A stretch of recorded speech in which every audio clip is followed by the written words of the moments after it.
Hi, my name is Alicia Williams. This is my action-based research presentation. The purpose of the study was to determine the effects of using a MAP skill screener on fourth grade students who have scored above the 90th percentile on the Winter MAP assessment and student confidence to apply learned skills. 5 students in my fourth grade class who did not show growth but scored above the 90th percentile participated in this study. Using the MAP skill screener, I gave a pre-test and post-test over the missing skill that was identified using the screener and compared the scores. An additional survey was given at the beginning and at the end of the study to determine each student's confidence level.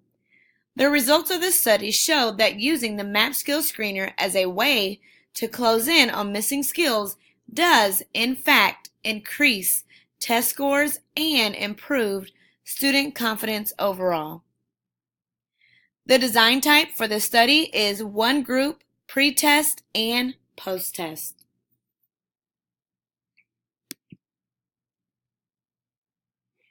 Data collection.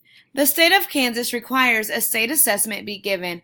One of the assessments my school participates in is the MAP assessment.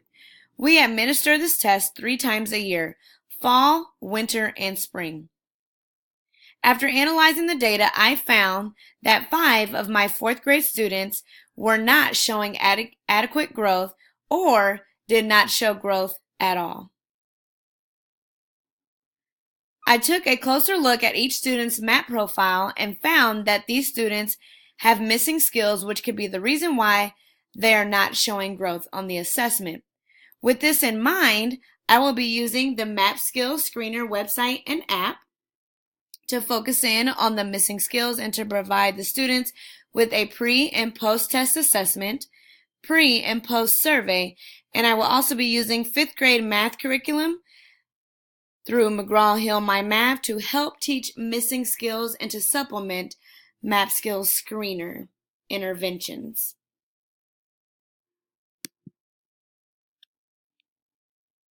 The procedure for this study: a pre-survey will be given to students before we start the treatment.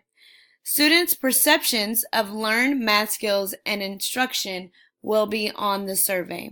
After students are given the survey, they will be given a pre-test using the MAP Skills Screener. The pre-test will consist of 10 questions geared towards missing skills that were identified on the MAP assessment. During the treatment, students will have 3 skill checks to see if they are retaining information, if they are making progress. After the treatment, the students will complete a post-survey, again providing their perceptions regarding their math skills and instruction they are receiving, and they will be giving another 10-question post-test as they were at the beginning of the treatment cycle.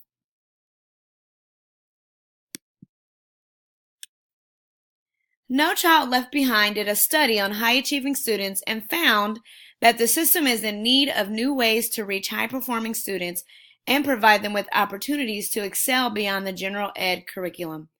These students deserve a chance to prove their ability to grow with the resources in place.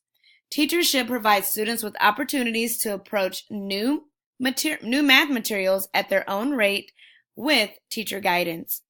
Providing students exposure in various methods to solve problems can increase student confidence levels. Differentiating instruction involves constructive feedback and observation from the teacher frequently. Providing students with multiple opportunities to take on the skills at hand can be very beneficial. Constructive conversations can promote higher level thinking and provide the teacher with information pertaining to a student's ability to retain and apply information.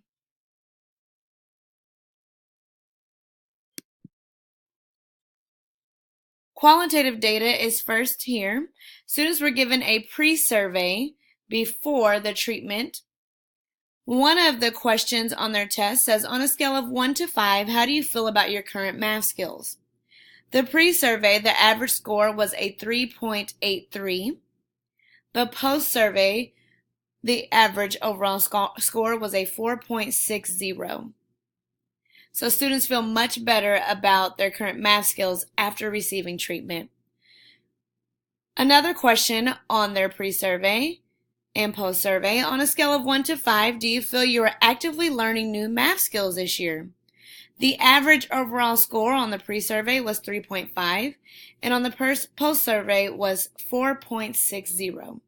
So again, students are showing that they believe that they are learning and they feel more confident about their learned math skills.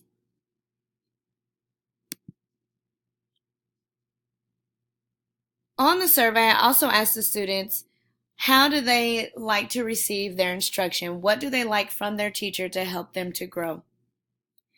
The first pie chart shows that students selected other, meaning they probably did not have an option, or working alone.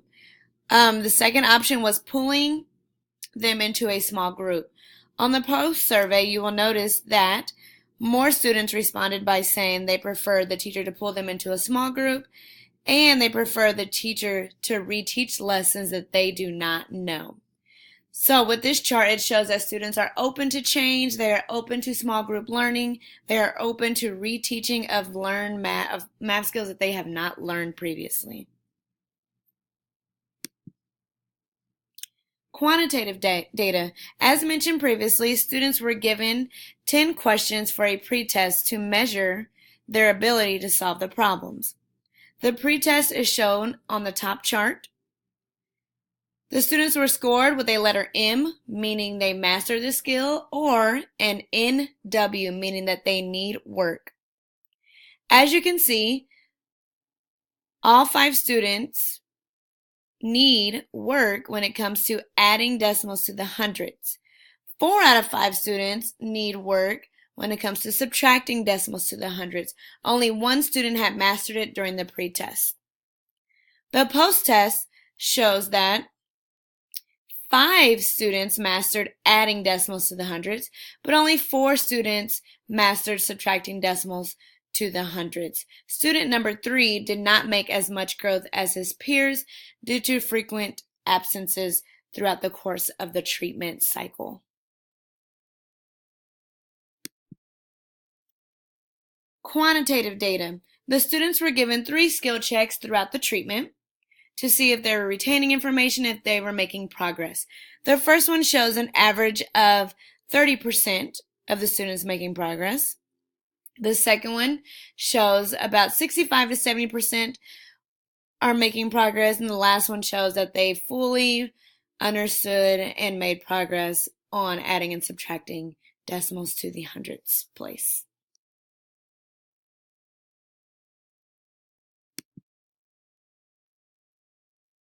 The results of this study suggest that using a MAP skill screener has a positive impact on student progress and boosts student confidence level.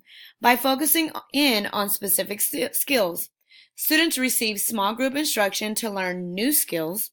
Students were exposed to materials that are not presented whole group, and students gained confidence and a peer learning community that they could have meaningful conversations related to math.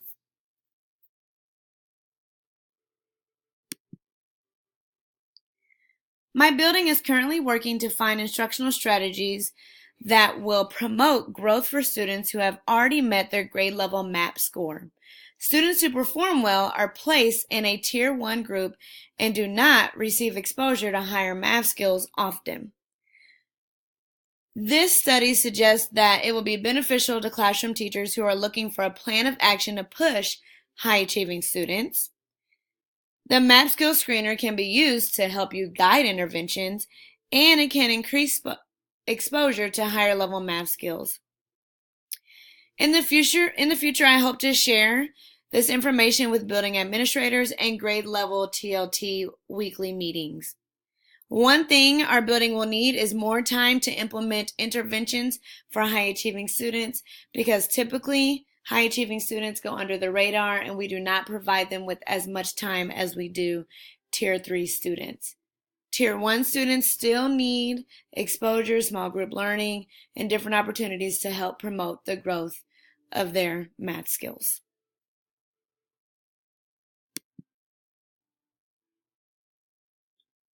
Thank you for listening.